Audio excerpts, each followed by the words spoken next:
Welcome to our next tutorial. In many cases, like this example, we may have a three-sided object. One is here, as you can see, the other one is here, and the other one is top. It's a trivial example. You will see this a lot in your work. And what happens in this case, you probably create the surfaces on the three sides and you want to join them. So let's try to do this. I'll just take this edge, we'll drag it and drop it here. We'll take this one, we'll connect. Logically, I will need to connect this one to this one, and then the top one will connect here. I will just duplicate this.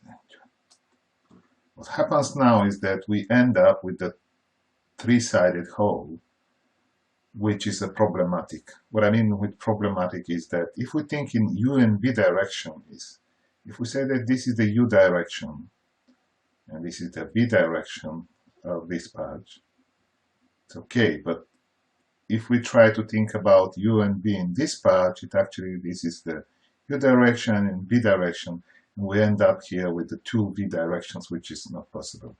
So how can we close this? It's a problematic. You will come up to this stage.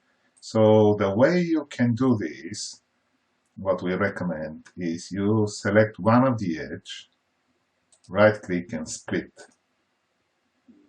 When you split this, now you already have a four-sided hole which you can close.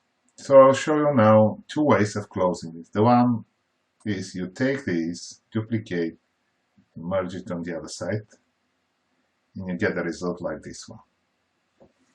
I will Control Z. The other option is you just take this and merge it with the other. What happens in this case is that we have something which is really bad because it has 6 edges, and here we have something which has these 2 edges, which is again a really bad situation. And the third option is you just drag and drop this one. Now you got another shape which is still valid, but what you have in this case, you have a 3-corner point here, another 3 corners here, and 5-sided corner here. So in conclusion, the best way to close such a hole is just by duplicating, and you see that we only have one vertex that it's with the 3-sided patches, but this is the only way we can solve this problem.